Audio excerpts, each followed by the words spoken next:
Okay, so real talk, I cannot figure out how to get decent lighting without getting a glare on the glasses. So y'all are just gonna have to deal with that. So today I want to talk about gender expression and sexual orientation, because oftentimes people conflate them and like make them out to be the same thing where they're actually quite different. But at the same time, I think there is a relationship there. It's just not the one that we think of, but there is a relationship. So this summer I'm interning at an organization that works around a lot of transgender issues. We work with trans and gender nonconforming youth and their families and professionals who work with youth. And we do a lot of professional trainings, mainly with educators, to create more gender inclusive environments, specifically schools. And part of that training is giving a model to think about gender and gender diversity. And basically there are 3 dimensions of gender: the body, gender expression, and gender identity. And part of the spiel about the dimensions of gender is that gender expression and sexual orientation are not the same thing. So this is why I've been thinking about this. This is what got me started thinking about this, and now I've been thinking about this for a couple of weeks, and I want to just take the space to explore that relationship that is there, because it's not the same thing, but they are related. I'm really sorry about the glare on my glasses. It keeps shifting, and I'm sure that's annoying. Yeah, and in this video, I'll mostly be talking about cis gay identities and how they relate to non-traditional gender presentations. Not because like other identities aren't valid or because trans issues aren't a huge thing, but because like the people who conflate gender expression and sexual orientation are usually conflating cis gay identities with their non-traditional presentation, right? That's what I'm going to be talking about. I'm going to be talking about the conflation between cis gay identities and non-traditional gender presentations. So yeah, I've been thinking about this for a couple weeks now, and I think where this whole conflation started is like early historical queer communities. Like I'm thinking like early 20th century, before the decriminalization of homosexuality, when it was still considered a mental illness, like that time period. And I think that it started as a coding thing, like because we've got to have a way to identify each other but not be so obvious that other people outside the community can easily identify us. Because if we do get found out, then we could be arrested or beaten up or murdered. But yeah, so I think this is the way it started. Like, so like there's this balance of coding between like being overt enough to be noticed by other people, but subtle enough that you're not too noticeable. And like, this theory doesn't hold up to a terrible amount of scrutiny, because like there are examples of extravagant gender fuckery all throughout history, which like any person that knows that queer people exist could pick up on. But like, so like it's not like the rule so much for the community, but I think it is like the underlying principle that like where this conflation came from, like that's where it started, right?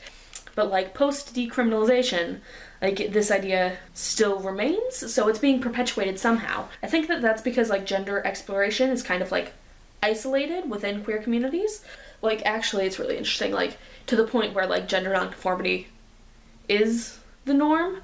I was talking to one of my bosses at the internship about this, and she was talking about like back when like she was dating, like, there were lipstick lesbians, and people gave them a lot of shit because like, you're not a real lesbian, you don't look like a lesbian, you can't be a real lesbian. Like, so gender nonconformity is so prevalent in gay communities that it becomes the norm almost, which is really interesting, but not the point of this video. But yeah, so the point is like post decriminalization, this like association still remains. And I think it's because like mainstream communities don't really engage with any sort of gender exploration. Like it's stigmatized, it's discouraged. Like following the idea that gender is a spectrum and like all the dimensions of gender are spectrums. So like you can exist at any point on any of them. Like you would assume that there would be a lot more diversity of gender in mainstream communities. But there's not. There are very strict gender norms that people adhere to. And I think like this like discrepancy between what you would expect with gender as a spectrum and gender diversity versus this very clear pattern of gender exploration and gender nonconformity being isolated to queer communities. And I think this is due to like a combination of homo and transphobias, like both within the community and internalized. Because like if a straight dude wants to start presenting more femininely, like his buddies are gonna give him shit for that. Like he's gonna have his manhood called into question, his heterosexuality called into question. Like it's just like a hassle to like mess around with femininity if you're a straight dude. Like there's a reason more people don't do it. Or like there might be a lot of straight women who would be comfortable presenting more butch, but that's seemingly not present in our culture. And I think that's for like a myriad of reasons. Like maybe you don't feel safe presenting that way. Maybe you want to distance yourself as far away as possible from those people who do that.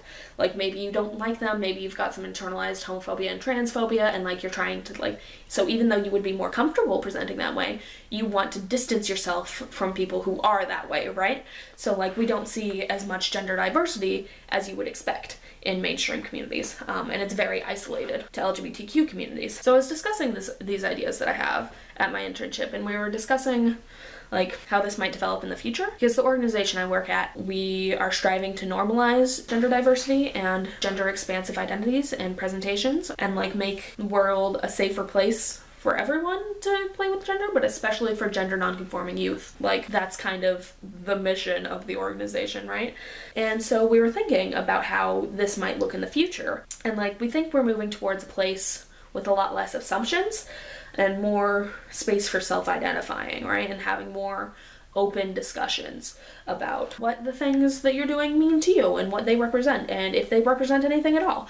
And like allowing that space to self-identify instead of having other people's assumptions pushed onto you, and like having people think that because they've encountered this before that they know what it means for you. Because they don't. They're just assuming things.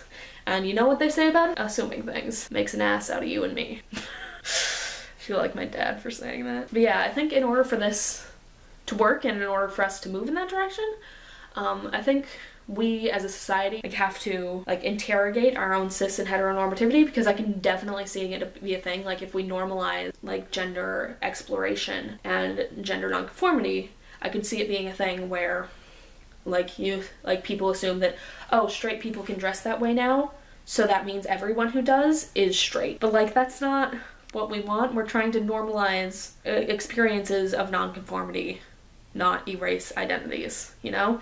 So I think in order for it to work, we've got to be a lot more aware of cis and heteronormativity and interrogate that normativity in order for nonconforming experiences to be normalized.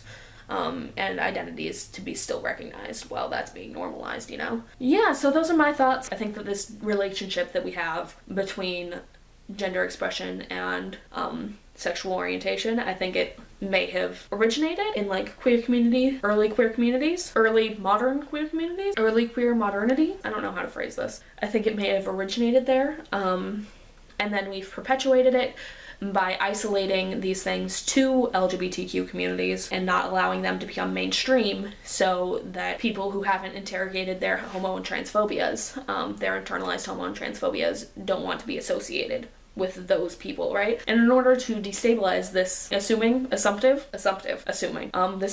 relationship between gender expression and sexual orientation, I think we have to move towards a space of like self-identifying instead of making assumptions about other people, and allowing people to identify for themselves what stuff means for them and having more discussions about it. But this requires a safe space to have those discussions, because like if you're not safe to openly discuss your gender nonconformity, then you can't have that discussion. I think in order for that to work, we have to interrogate our cis and heteronormativity as a culture. But yeah, those are my thoughts. Let me know what you think in comments. Tell me if you think I'm even remotely close to the answer to this question. And if you enjoyed my ramblings, go ahead and give this a little like. And if you want to see more ramblings about gender and sexuality, feel free to subscribe to my channel, because that's what I do here. Anyways, I love y'all a lot, and I'll see you next time I get around to making a video. Bye!